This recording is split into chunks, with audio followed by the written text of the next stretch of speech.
अस्सलाम वालेकुम, आदाब नाजरीन। मैं Ahmad Mushtaba Qadri daily time news Facebook live में आपका खैर मकदम करता हूँ। नाजरीन, हैदराबाद में जीएचएमसी इलेक्शन काफी ज्यादा है और यहाँ पे सबसे ज्यादा जो एमआईएम मुख्तलिफ सियासी पार्टियां जो है सो अपना अपना काम कर रहे हैं और कुछ पार्टियां अपने रिपोर्ट कार्ड भी लेके फिर रहे हैं।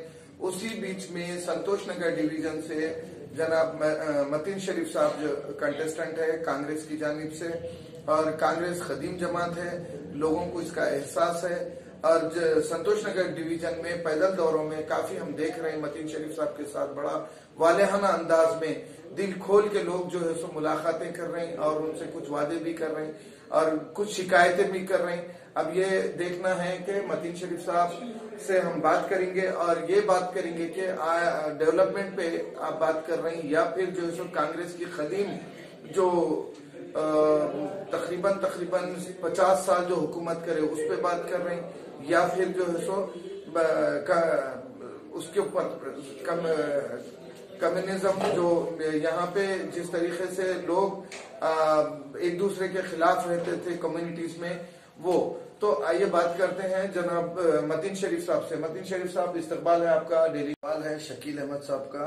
कांग्रेस के लीडर ओल्ड सिटी में बड़े लीडर ओल्ड सिटी में कैंपेनिंग नहीं कर रहे हैं, और मैं उसमें एक चीज और ऐड भी कर देता हूँ कि आपके पास दो ऐसे अफराद आए थे एमआईएम से कांग्रेस में, फिर वापस एमआईएम में चले गए, तो क्या आपको इससे नुकसान भी होगा? और ये बड़े लीडरों की जो बात कर रहे हैं हमारे शकील अहमद साहब। देखिए शकील भाई, बड़े लीडर्स कैंपेनिंग ज्यादा नहीं कर रहे हैं, ये बोल सकते हैं आप। नहीं कर रहे हैं ऐसा नहीं है, बराबर कर रहे हैं। 2 दिन पहले रेवंत रेड्डी साहब जो कि star campaigner of the Telangana Congress party है, इतने बड़े लीडर है, उन्होंने मेरे डिवीजन में पर्सनली आके वहां के लोगों से, आप मेरे फेसबुक पे वीडियो उनका देख सकते, डेली टाइम न्यूज पे भी देख सकते कि उन्होंने पर्सनली मेरे डिवीजन में आके वहां के लोगों से अपील करे कि मतीन मेरा छोटा भाई है, छोटे भाई की तरह है, आप लोग मतीन को एक बार सेलेक्ट कीजिए, उसके बाद यहाँ से कैसा आपको अगर कोई प्रॉब्लम रहेंगे तो अब मैं उसका जिम्मेदार रहूंगा, आप मेरे से बात कीजिए। रेवंत रेड्डी साहब बहुत ही तेलंगाना की जानी मानी शख्स, और अभी सारी तेलंगाना की आवाम कांग्रेस की तरफ एक उम्मीद की निगाह से देख रही। इंशाल्लाह जब कांग्रेस अभी जीएचएमसी से अपना फाउंडेशन स्टार्ट करेगा आने वाले 2023 के इलेक्शन के लिए, यहां से जब हमारा मेयर बनेगा इंशाल्लाह, और फिर उसके बाद 2023 में हमारा सीएम भी बनेगा। जी अच्छा, मतीन शरीफ साहब, अभी आप बल्दी डिवीजन संतोष नगर में आप जो है सो आपकी सीट है, आपकी कॉन्स्टिट्यूंसी है, वहां से आप मुकाबला कर रहे हैं। पहले एमआईएम के उम्मीदवार वहां पे काम कर रहे थे, तो अभी जिस तरीके से आपका सबसे पहला काम क्या रहेगा? जैसा आप अगर काउंसिल में आप पहुंचते हैं तो सबसे पहला काम आप क्या करेंगे? देखिए सबसे पहला काम मेरा ये रहेगा कि मैं संतोष नगर डिवीजन का टोटली दौरा कर चुका हूँ।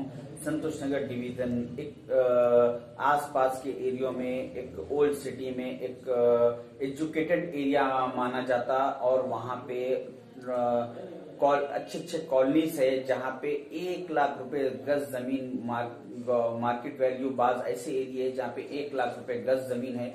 उतने पॉश एरियो में भी जो है सो कचरों का डब्ल्यूपी जो कार्ड था उसको बर्खास्त करके फूड सिक्योरिटी कार्ड कर दिए, तो इसमें व्हाइट कार्ड और फूड सिक्योरिटी कार्ड का जो फर्क है, इसमें आप लोग जो करेंगे प्रोग्राम जो करने वाले हैं, तो उसमें क्या फूड सिक्योरिटी कार्ड भी शामिल रहेगा? इसके देखिए, इसके लिए जब हमारा मेयर बनने के बाद इंशाल्लाह हमारी कांग्रेस की मीटिंग होगी। मीटिंग में ये डिसाइड किया जाएगा कि ये जो सिस्टम केसीआर साहब जो गरीबों को नुकसान पहुंचाने की जो कोशिश कर रहे हैं, इसके ऊपर हम किस अंदाज से गरीब लोगों तक रीच होंगे, उस अंदाज वो प्लान से हम प्लान करके उन तक रीच होके उनको व्हाइट राशन, उन लोगों को 200 यूनिट तक करंट फ्री देने की कोशिश करेंगे। जी, कांग्रेस के जो माजी के तल्ख यादें हैं मुसलमानों के बीच में, उसको आप कैसा दूर करेंगे? क्योंकि अभी लोग जो है सो ये चाह रहे हैं कि किस तरीके से भरोसा करें। मूड तो बदल रहा, लोग तो अपना जहन बदल रहे हैं, कांग्रेस की तरफ रागिब हो रहे हैं, लेकिन जो पिछली तल्ख यादें हैं उसको आप लोग जो है सो भुलाने के वास्ते क्या इक़दाम करेंगे? देखिए, कांग्रेस पार्टी ही बोल के नहीं, हर पार्टी में ऊंच नीच आते रहती, वक्त अच्छा बुरा चलते रहता। कांग्रेस पार्टी ऐसे कई वक्त देखी, उसके साथ साथ बदलाव भी आया।